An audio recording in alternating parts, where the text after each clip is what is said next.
Наконец, Украина атакует военные объекты Путина ракетами большой дальности, Атакамс и Storm Shadow на территории страны-агрессора, в то время как российский диктатор Путин залег на дно и даже готовит удары и обновляет ядерную доктрину. Кто кого сейчас боится? Боится ли Запад Путина или Путин боится Запада? Давайте попробуем разобраться в этом прямо сейчас. Здравствуйте, меня зовут Ирина Узлова, и сегодня с нами Юрий Рашкин, ведущий YouTube-канала Рашкин Репорт, преподаватель по коммуникациям в Университете Висконсина и депутат округа Рок, штат Висконсин. Юрий, рада вас видеть, спасибо, что вы с нами. Всегда рад вас видеть, Ирина. Спасибо за приглашение и слава Украине. Героям слава. Спасибо, Юрий. Вероятно, Украина впервые применила ракеты большой дальности Storm Shadow по территории России. Целью мог быть объект с подземным командным пунктом Российской Федерации, сообщают Defense Express, наши военные эксперты по Курской области. И знаете, такая красота на видео делает нас счастливее, чем когда-либо. Кроме того, напомню, что 19 ноября наши источники рассказали о первом применении ракет Атакамс для нанесения удара по России. Вооруженные силы Украины обстреливают объект в Брянской области. Итак, Юрий, насколько важным и эффективным было решение Байдена санкционировать нанесение ударов оружием дальнего радиуса действия по России, и как это разрешение подорвет план Путина в долгосрочной перспективе? Я думаю, будет справедливо признать, что все, что происходит сейчас, скорее всего, будет временным по своей природе, потому что, по крайней мере, направление внешней политики Соединенных Штатов, вероятно, резко изменится при новой администрации. И поэтому то, что мы наблюдаем прямо сейчас, является попыткой, возможно, успешной попыткой администрации Байдена создать ощущение стратегической неопределенности, когда на самом деле не ясно, что произойдет. И теоретически для партнеров по переговорам они создают много возможностей в том смысле, что в новой администрации будет много вариантов, учитывая то, что сделала администрация Байдена. В то же время мы видим очень негативную реакцию на это со стороны входящей, на самом деле не самой администрации Трампа, но от Дональда Трампа-младшего, который очень четко изложил свое мнение по этому поводу. Потому что на самом деле это то, на чем строил кампанию Дональд Трамп, это угроза Третьей мировой войны и угроза ядерной войны с Россией. В том смысле, что он единственный, кто может заключить сделку и найти точку согласия с Владимиром Путиным. Итак, в этом ключе. Очевидно, что это осложняющая ситуация для такого подхода. Но, похоже, что по разным причинам. Будь то потому, что на границе накапливаются 50 тысяч северокорейских и российских солдат. Или что-то еще, готовясь двинуться вперед и на Украину. И, возможно, вернуть себе Курскую область назад к территории России. И это может быть одной из причин. Потому что те мины, партии артиллерии, которые предоставляются, могут помочь остановить или замедлить продвижение огромного количества войск. Так что это может быть, прямо скажем, краткосрочным решением долгосрочной проблемы. И это часть первая. И когда мы смотрим на Атакамс и это дальнобойное оружие и на то, на что оно способно, кажется, что оно может нанести серьезный ущерб в определенной области. А Россия — это очень большая территория. И получить всю эту территорию с ограниченным количеством Атакамс кажется нереальным. В то же время это продолжает оскорблять Владимира Путина и беспокоить его. И именно поэтому, я думаю, все в администрации Байдена были склонны к риску и эскалации, что возможно будет в январе. Они были обеспокоены тем, что такого рода решения и действия со стороны Соединенных Штатов, попустительствующие Украине, будут пониманием того, что не только Украина использует эти ракеты. Но в этом участвует американская разведка и другая, возможно, оперативная помощь, какой бы она ни была. Учитывая все это, направление, в котором все движется, оскорбительно для Путина, потому что это нападение на его территорию. И каков его ответ? Если его ответ заключается в том, что возможен ядерный удар, то это то, о чем беспокоился Запад. Но, похоже, посол Макфол абсолютно был прав, когда предположил, что именно после того, как выборы были проиграны и Камала Харрис проиграла Дональду Трампу, президенту Байдену пора дать Украине разрешение на использование дальнобойного оружия, потому что Путин не захочет ничего делать. Вряд ли он будет что-либо делать, зная, что через 2 месяца ему придется иметь дело с новой администрацией. И это выбор, который прорабатывается администрацией, и который мы, знаете, смотрим и наблюдаем по сообщениям СМИ и правительственным отчетам. И это замечательно.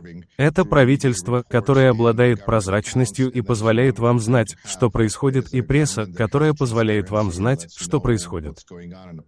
Я просто не могу передать вам, насколько я в восторге от того, что в нашей стране есть такие вещи.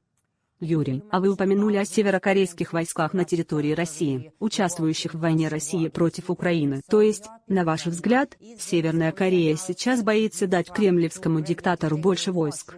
Потому что, по данным агентства Bloomberg, которое сообщило несколько дней назад, Северная Корея подготовила 100 тысяч новых солдат, чтобы передать их Путину. Разве этот план разрушен сейчас? Думаю, справедливо понимать, что пушечное мясо имеет цену за фунт, пожалуй. И точно так же, как россиян вербовали в изобилии до тех пор, пока изобилие не закончилось, за пригоршню долларов, так и северокорейцы могут быть завербованы, за исключением того, что северокорейцев не нужно вербовать, их можно просто купить. И, похоже, Путин договорился о сделке и о любых деньгах, которые для этого нужны. И уже есть вопросы, получит ли он на самом деле все, за что заплатил. Но именно об этой ситуации сейчас пишут СМИ на Западе. И я думаю, что будет справедливо признать, что существуют ресурсы, которые диктаторы и авторитарные лидеры будут использовать друг у друга. Будь то оружие, будь то люди, в той степени, в какой эти вещи можно купить и обменять. И, по-видимому, в некотором роде использовать для победы над демократией. Невероятно, до какой степени авторитарные лидеры готовы работать вместе, чтобы победить демократию. Вы упомянули о Дональде Трампе-младшем и о самом Дональде Трампе, но Дональд Трамп в эти дни не упомянул о разрешении Байдена, а Bloomberg сообщил, что Байден оказал Трампу услугу, предоставив американские ракеты Украине. Дональд Трамп в ближайшее время проведет переговоры с Владимиром Путиным по Украине. Bloomberg думает об этом, а Джо Байден только что дал Трампу еще один козырь в торге. Почему Трамп молчит и не комментирует разрешение на нанесение ударов дальнобойным оружием? И знал ли он? Как вы относитесь к этому решению Байдена? Справедливости ради стоит признать, что Дональд Трамп не раз говорил, что у него очень хорошие отношения с Владимиром Путиным. Поэтому я представляю, когда американское оружие наносит удары по России, то, вероятно, это влияет на его отношения с Владимиром Путиным, который, должно быть, не очень доволен Америкой. Так что я понимаю, почему Дональд Трамп может не захотеть ничего говорить в данный момент. Я думаю, что он гораздо лучше контролирует вещи, которые, по его словам, ему часто приписывают. И тот факт, что его старший сын, Дональд Трамп-младший, говорит-то, что еще больше может подчеркнуть стиль управления такого президента, как Трамп, где он не обязательно говорит прямо, чего он хочет, поскольку его намерения ясны, и другие люди находят способ это сделать. И я думаю, что в данном случае его сын просто говорит вещи, которые, я уверен, он думает, что его отец хотел бы услышать. Потому что, знаете, зачем ему говорить вещи, которые его отец не хотел бы слышать? В этом не было бы никакого смысла. Так что я предполагаю, что это та информация, которая публикуется. И в России есть довольно знакомая ситуация, где есть Путин, который довольно тихий. А еще есть, скажем, Медведев, который очень громко говорит. Мы не знаем, говорит ли это он на самом деле, но ладно. Но это как его рупа. И в этом случае вполне возможно, что найдутся другие люди, которые будут такого рода посланниками видения администрации и лидера. Может ли Трамп отменить решение администрации Байдена о разрешении на использование ракет большой дальности? Я думаю, что вполне ожидаемо, что новая администрация будет искать все способы, чтобы восстановить хорошие отношения с Владимиром Путиным, а это значит, что им придется прекратить помощь Украине. Теперь не исключено, что это будет частью переговорной техники между администрацией Трампа и Кремлем. Но пока нет никаких оснований ожидать, что Путин выполнит какое-либо соглашение. Поэтому, какие бы вещи не предлагала новая администрация, это просто может не иметь желаемого эффекта. И что потом? Так что я думаю, что возможно и то, что помощь Украине прекратится, и не исключено, что война продолжится. И это, наверное, наихудшая из возможных ситуаций. И хотя не исключено, но я надеюсь, что мы не окажемся в таком положении, когда мы будем поставлять России оружие по программе Ленд-Лиза, что было бы откровенно исторически печально и иронично. Но я думаю, что с приходом новой администрации ожидается очень сильное изменение направления, и справедливо признать это. Но вы знаете, в эти дни и даже в эти недели мы ничего не слышали о новом плане Трампа о российско-украинской войне и о переговорах с Путиным. Почему? Может быть, после инаугурации они представят все свои четкие планы. Ситуация, по-видимому, такова, что есть человек, чья работа заключается в том, чтобы как-то с этим разобраться. И зовут этого джентльмена Борис Эпштейн, который является близким советником Дональда Трампа, настолько близким советником, что его уже, видимо, поднял на уши Илон Маск, который, возможно, не совсем понимает, почему мистер Эпштейн так близок к мистеру Трампу и оказывает такое влияние на должности, которые заполняются во власти, в самых верхних эшелонах администрации, люди, которые являются привратниками президента. И это человек, которому, судя по всему, поручено прорабатывать сделку между Россией и Украиной. Это человек, который приехал в Соединенные Штаты ребенком, как и я, и, в отличие от меня, он стал адвокатом, и потом он стал доверенным лицом и близким советником Дональда Трампа. Он свободно говорит по-русски, и поэтому может проводить такие переговоры. Знаете, я так полагаю, что он свободно говорит по-русски. На самом деле я не знаю. Но я предполагаю, что он свободно говорит по-русски и поэтому сможет обеспечить полную ясность в переговорах, потому что, знаете, может быть, переводчики не понадобятся. Кто знает? Но, похоже, это первая часть процесса, в котором, по мере того, как эти переговоры могут сработать, а могут и не сработать, это будет то, что даст президенту Дональду Трампу, возможно, возможность дистанцироваться от результата, указав на кого-то другого, кто был ответственен за это или не выполнил свою работу, или что бы то ни было. Таким образом, президент Трамп, вступающий в должность уже избранный, не участвует в переговорах напрямую, не общается напрямую с Путиным как таковым до тех пор, пока не будет того, о чем можно договориться, потому что, возможно, было бы нехорошо встречаться, когда дела идут не очень хорошо. Но опять же, для того, чтобы эти отношения были хорошими, все должно происходить в соответствии с обеими сторонами, которые считаются хорошими. Так что это может занять некоторое время, но, по сути, администрация Трампа работает над тем, чтобы положить конец, если не войне, хотя, вполне возможно, что и войне, найти мирное решение, которое может сработать, а может и не сработать. И с пониманием того, что это может сработать, а может и не сработать, кажется, что есть люди, такие как господин Эпштейн, которые пытаются решить эту проблему, что, возможно, создаст возможность переложить вину на кого-то другого, если это не сработает в конечном итоге. Юрий, вы знаете, мы вчера с нашим политтехнологом Михаилом Швительманом думали, что, может быть, этот человек, который представит Трампу вопрос о российско-украинской войне, особенный человек, может быть Борис Джонсон. Может быть, мы правы. Как вы думаете? Он близок к Трампу, и в последние несколько дней представляет много разных планов и шагов, которые помогут Украине победить в российско-украинской войне. Учитывая, что недавно я прочитал цитату Бориса Джонсона, да, другого Бориса, в которой говорится, что есть определенная фракция республиканской партии, если я правильно помню, которая испытывает странное гомоэротическое увлечение Путиным, под которым он не подписывается, это-то, что сказал Борис Джонсон. Так что я не вижу в этом человеке важной роли в администрации Трампа. Мы снова и снова очень ясно видим, что существует градация людей, которых приглашают стать частью администрации.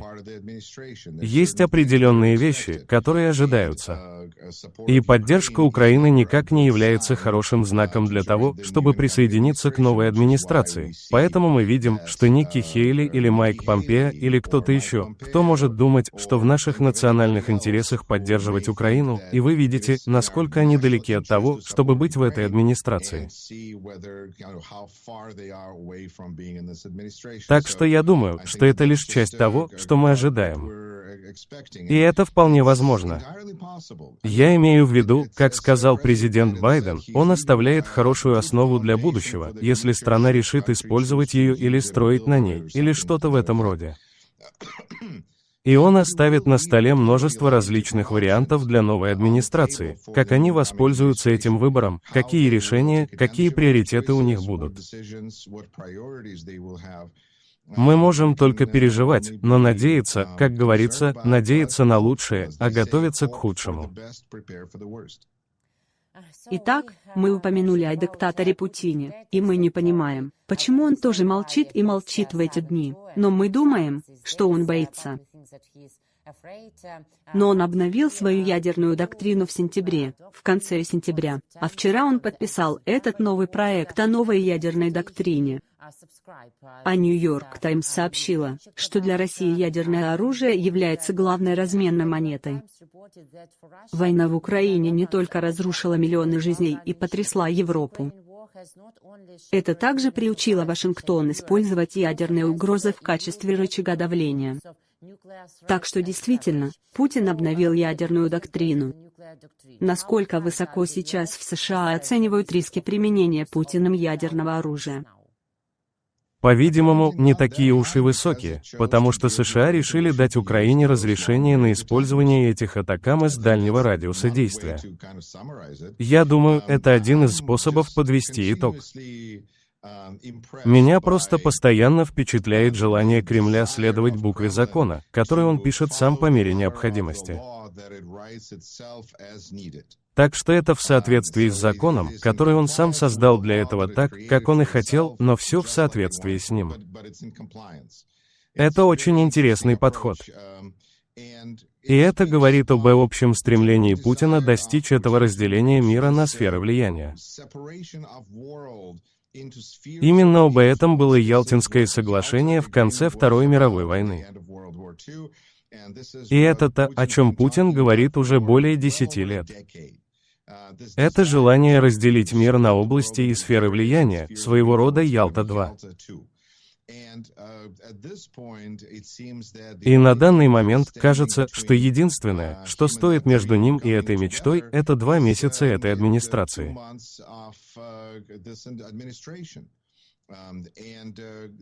И это очень важное время для президента Байдена показать себя так, как он хочет, чтобы история запомнила его. На данный момент кажется, что консенсус в американской медиажурналистике заключается в том, что его наследие было запятнано и неисправимо, потому что его преемником должна стать республиканская администрация, и не просто какая-то республиканская администрация, а администрация Трампа, не просто любая, а вторая администрация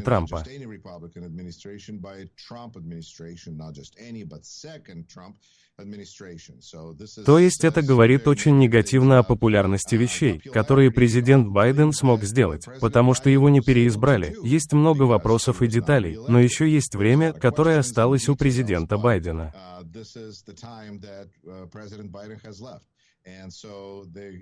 И поэтому интересно также видеть, что президент Зеленский взял на себя, имеет силы продолжать использовать эту наглость, возможно, использовать это оружие, когда сын следующего президента США сказал этого не делать.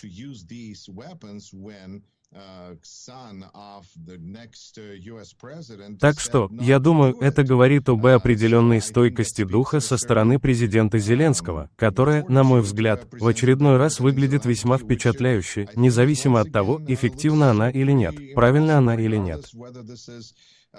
Это, безусловно, я чувствую, посылает сообщение определенной силы. Владимир Путин открыт для обсуждения соглашения о прекращении огня с Дональдом Трампом, но исключает какие-либо серьезные территориальные уступки и настаивает на том, чтобы Киев отказался от амбиций вступить в НАТО, сообщили Reuters 5 источников, знакомых с кремлевским мышлением. И сегодня вечером мы увидели, что Россия создает сумасшедший, безумный просто. Я даже не знаю, какое слово здесь доступно. Раздел Украины на 3 части и, возможно, предложит это США и Дональду Трампу. Насколько этот план безумный, на ваш взгляд, и почему Трамп должен рассматривать такие абсурдные планы? Почему-то кажется, что, возможно, появление этого плана является ответом на атакамс и частичной эскалации, а отчасти показывает, что, возможно, есть место для переговоров, за исключением того, что мы знаем, что Владимир Путин не соблюдает договоренности. Но это выглядит как уступка с его стороны, потому что до сих пор он не был заинтересован в переговорах, а у всех остальных был план, у Эрдогана был план, у всех был план. Но теперь у Владимира Путина, видимо, тоже есть какое-то видение будущего, если бы ему можно было доверять. И это показательно, потому что в долгосрочной перспективе он планирует избавиться от Украины. Но в долгосрочной перспективе, учитывая, что мы рассматриваем ядерную угрозу, вы знаете, по словам России практически поминутно, тогда, возможно, долгосрочные угрозы не так актуальны.